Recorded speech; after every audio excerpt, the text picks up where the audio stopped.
This is Tank's Vlog for August 26, 2018, wrapping up today in sports.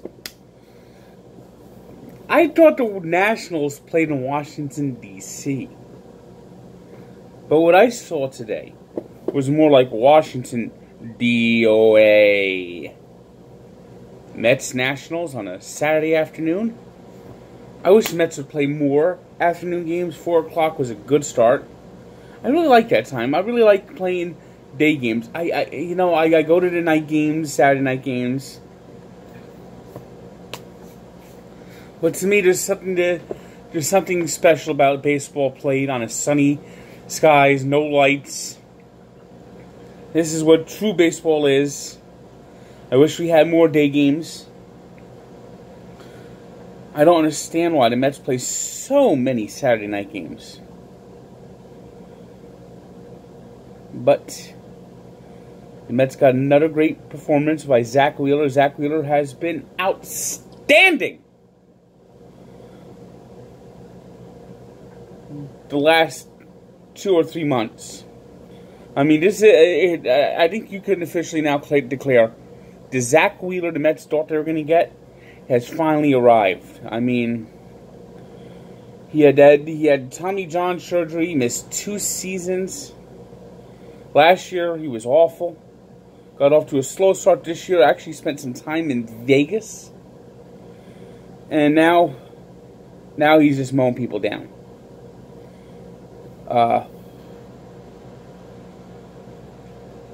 Bryce Harper did not have a good game for Washington. He got a lot of boos. I think Met fans should not boo Bryce Harper at this point. The Nationals are dead. We're not going to go anywhere this year. Our season's been toast since the friggin' June swoon. You know, and the Mets like to say this. If it wasn't for June, the Mets would be above 500. Yeah, well, June happened. And June was hell.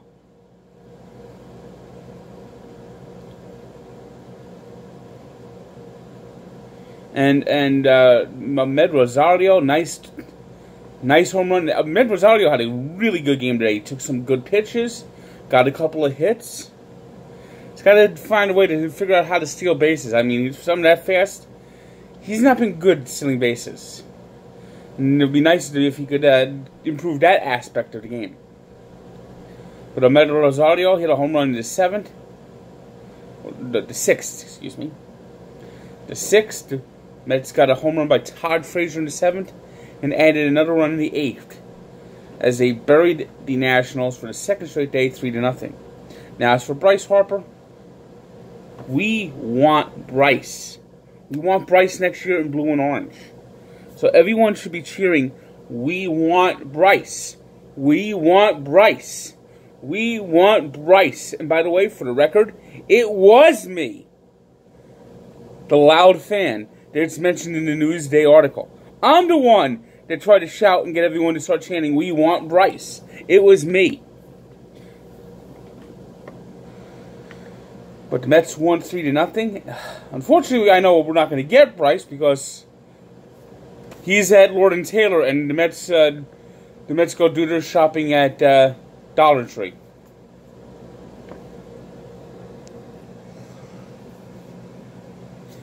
By the way, is it me or these player weekend uniforms horrendous? They're ugly.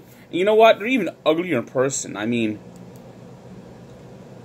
I was watching the Mets game yesterday, and the orange on the sleeves and the orange hat absolutely glowed. I mean, it looked like nuclear orange. Jeez. But I will say this. I want to petition Major League Baseball, even how ugly these uniforms are, that every time Jason Vargas pitches, he gets to wear that uniform. Because I don't know who Vargy is. He's looked good. Vargas sucks. Vargy is good.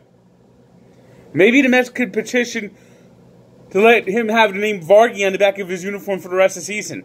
Hell, I mean, if 2 straight games where he got the win and hung up a lot of zeros on the scoreboard. I mean, Friday night, he was the best start of the season for him. So please, let him wear Vargy. Maybe he'll turn into something good.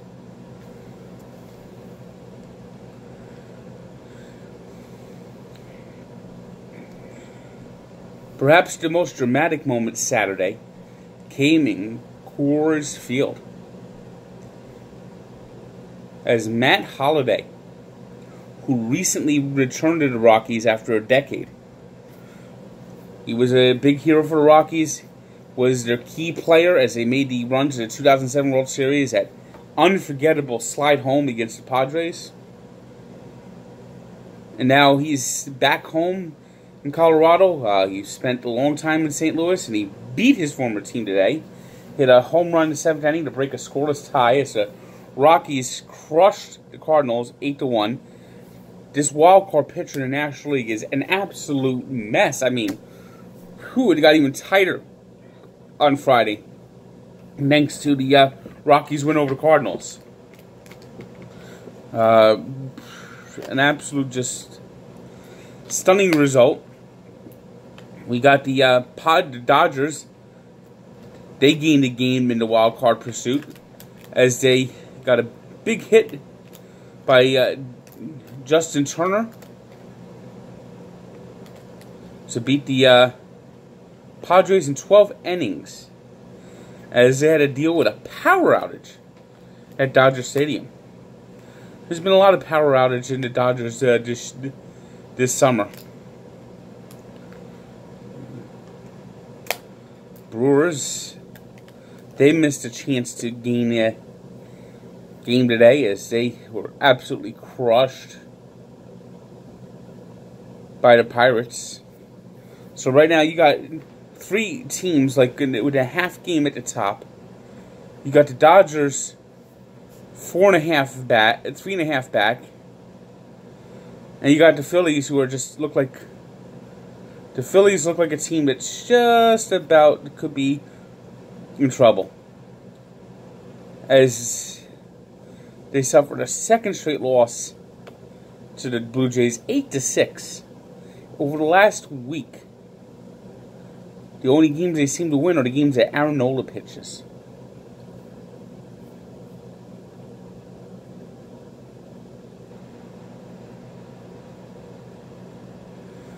Elsewhere in the National League, the Cubs clubbed the Reds 10-6. The Giants beat the Rangers 5-3. Unfortunately for the Giants, they had to put Buster Posey on disabled list with a hip injury. It's not been a good season for Buster Posey. His hip, you got to wonder what his future is. When things like the hip start going, that's not a good sign.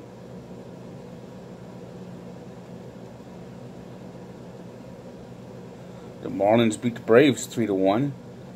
So that's actually good news for the Phillies in their pursuit of the division championship. The Mariners beat the Diamondbacks 4-3. So they're trying to get back into the battle for the American League wild card, which is currently held by the Athletics, who are the second wild card spot. And today they beat the Twins 6-2 on a big 3-run homer by Jonathan Lucroy.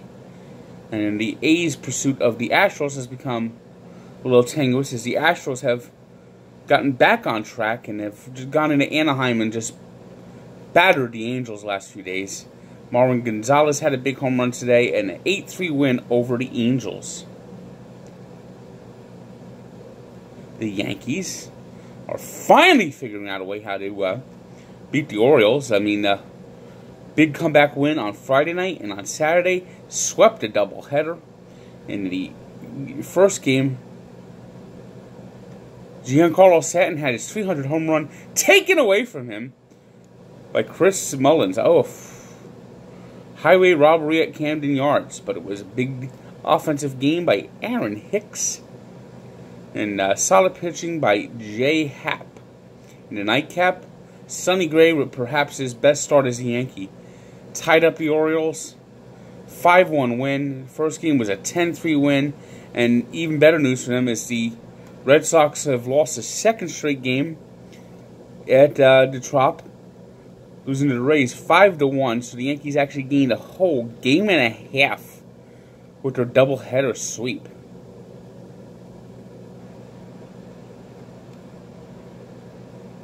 Elsewhere, the White Sox beat the Tigers 6-1. Really good year for the Tigers. The Royals clobbered the Indians 7-1. And now we take a look at our let's go to football for a second. I don't really look into preseason football, except when one thing happens: injuries. And today the Jaguars might have lost a key piece. Perhaps their top receiver, Marquise Lee, had to be taken off the field with a knee injury. It doesn't look good. Probably ACL. There's no definitive word yet. And it happened because because someone's got to make a tackle somewhere. You can't hit him in the head. Thank you, Roger Goodell. Thanks a lot. You see, it's like there's no understanding with this commissioner of real football. Sometimes people are going to get hit in the head. It's deliberate, the dirty shots you want to ban. Not every friggin' thing. This commissioner continually throws the baby out with the bathwater.